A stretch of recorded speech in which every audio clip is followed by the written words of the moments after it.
Wearing masks have been a new norm since COVID-19. It has been made mandatory in many countries, and it has been told by our government that it will remain so even when our infected cases are kept near zero. So the message is clear. That is, before everyone gets vaccinated, which is probably going to be the end of the next year or the year after next, mask wearing will carry on in our daily lives. So the mask has somehow become part of our costume, and it will continue to be so. Except during eating, it is illegal to remove the mask, and we are required to wear it in the proper way. Now, what's the reason for the insistence of such mandatory requirement? The answer is simple: because we are a country that follows science. Science tells us that COVID-19 is airborne. Science tells us that when someone sneezes, his sneeze droplets travel more than 1 meter away within a few seconds. Now, in a circular world, science is the truth. Science is the compass. No one dares to question science, and anyone who does so is considered foolish and irresponsible. Now, I'm not against science because I believe God created science, and contrary to many wrong beliefs, God is never at odds with science. But there is a very critical belief that every believer of God ought to have. That is, God is above science. The Bible reveals things more than what science does. Yet, when science is made the ultimatum, it will have its blind side. Having said that, let me say that I'm not against wearing masks, but I'm definitely not for wearing it indefinitely when numbers of infected cases is well under control. I am for wearing masks at more high-risk places like congested public transport or very enclosed crowded places, but I would like to suggest the liberty to remove masks during daily activities, especially in countries where COVID-19 infections are very well controlled. This is not an absurd suggestion. Now let me explain the rationale behind. Number one, prolonged wearing of masks is never good for our sense of identity. And our sense of identity directly affects our mental and emotional health. Now, I'd like to draw a simple argument from Genesis chapter 1, verse 27. So God created in His own image, in the image of God He created him. Male and female He created them. Now, Genesis chapter 1, verse 27 tells us that we are made in the image of God. All of us, though fallen, reflect certain attributes of God in one way or another. And that gives us the meaning of our existence. And talking about image, yes, we can talk about different personalities or the disposition each individual has inside of him. But let us not neglect the fact that every face carries with it an identity and personality also. Our physical image represents who we are, what we are, and what do we live for. We, as God's image bearer, are naturally drawn to each other's image, not just to the inner attributes of a person. If I don't see the face of someone, I will slowly forget what he stands for. And that is the reason why we keep photographs. And that is the reason why we always love to meet our close ones in person. We need to see faces, not faces largely covered by a mask.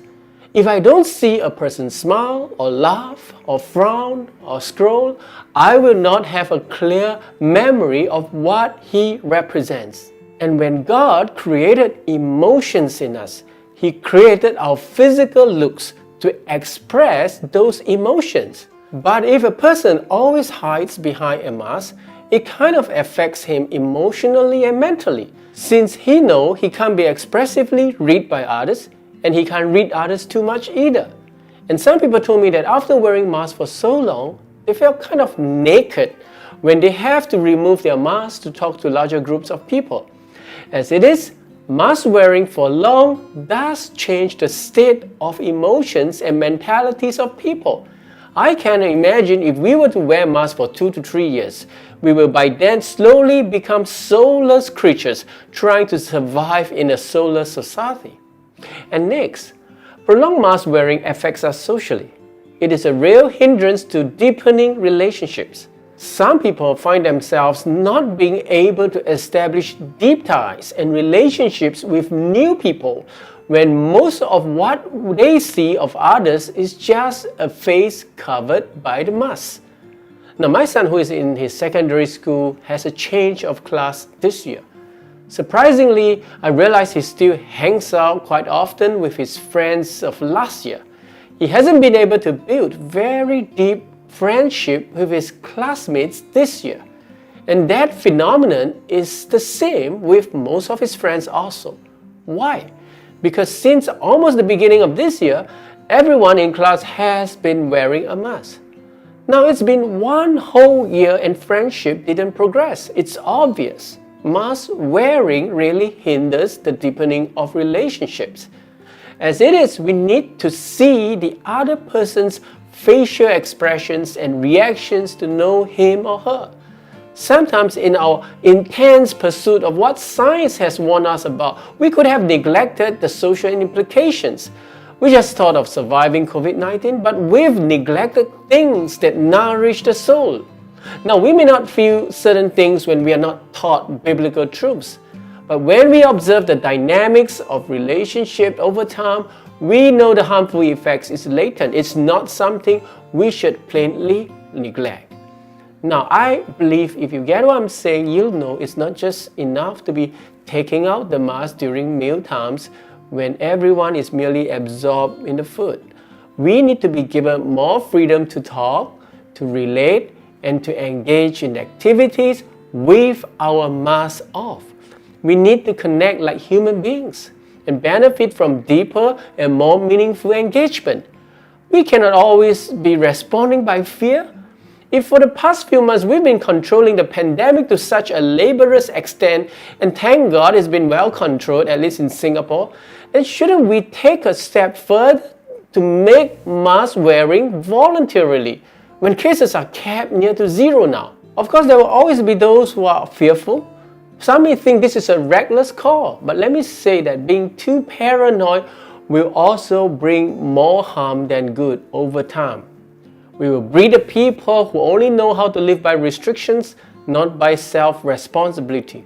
We will breed a people who are always restricted by fear and not learn how to be adaptive and creative. As we could see with prolonged mandatory mask wearing, we are breeding a culture where people will just go through the motion of wearing a mask and improperly, which is ineffective. Now, I pray for the country leaders and decision makers to be wise, courageous, and resolute.